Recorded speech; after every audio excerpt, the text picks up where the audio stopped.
প্রিয় ভিউয়ার্স, দেখতে পাচ্ছেন আম্মু কিন্তু দুপুরের জন্য মুরগির মাংস রান্না শুরু করেছে। এবং মুরগির মাংস রান্না করতে করতে এখানে দুটো বিড়াল ওয়েট করছে কখন রান্না শেষ হবে। দেখতে পাচ্ছেন এখানে একটা, আর এই যে এইখানে একটা। এইখানে আম্মু আদা পেঁয়াজ রসুন এগুলো দিয়ে আলুগুলোকে ঠিকমতো কষিয়ে নিয়েছে। এরপর আম্মু এখানে দেখতে পাচ্ছেন ফ্রিজে রেখে দিয়েছিল মুরগির মাংসটা মেরিনেট হওয়ার জন্য, ঠিকমতো মশলাগুলো মাখিয়ে। তো এইগুলোকে আম্মু ছেড়ে দিবে ঠিকমতো কষানো হওয়ার পর। আর এই যে দেখতে পাচ্ছেন এখানে আম্মু এই মশলাগুলো দিয়ে দিচ্ছে।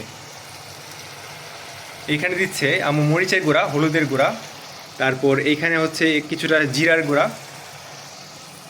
আর ধনিয়া গুঁড়া।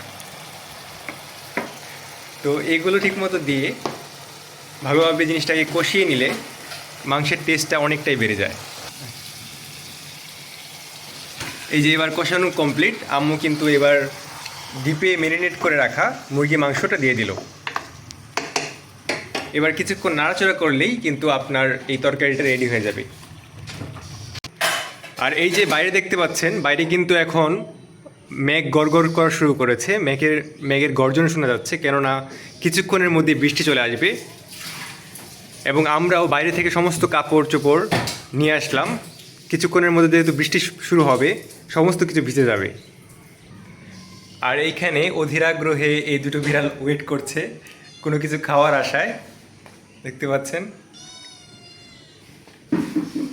তো এইখানে আম্মু এটাকে ঢেকে রেখেছে, আর পাশে কিন্তু ভাত বসিয়ে দিয়েছে। তো একসাথে দুটো জিনিসই হওয়া শুরু করেছে। আর দেখতে পাচ্ছেন ভাতটা যেহেতু পড়ে যাচ্ছিল, আমি এটার আগুনটা কিছুটা কমিয়ে দিলাম। তো কিছুক্ষণ পর আলুগুলোকে ঠিকমতো সিদ্ধ হওয়ার জন্য আম্মু এখানে কিছুটা পানি দিয়ে দিবে। দেখতে পাচ্ছেন বরফটা গলে গেছে ঠিকমতো। তো আলুগুলোকে সিদ্ধ হওয়ার জন্য এখানে আম্মু এবার কিছুটা পানি দিয়ে দিচ্ছে। তো এবার পানি দেওয়ার পর এটাকে আবার ঢেকে দিবে আম্মু। আর এদিকে ভাতগুলো কিন্তু সেদ্ধ হয়ে এসেছে। তো ভিউয়ার্স, আমাদের মুরগি মাংস এখন প্রপারলি রান্না করা কমপ্লিট। দেখতে পাচ্ছেন কত সুন্দর লাগছে এবং খুব দারুণ একটা স্মেল আসছে।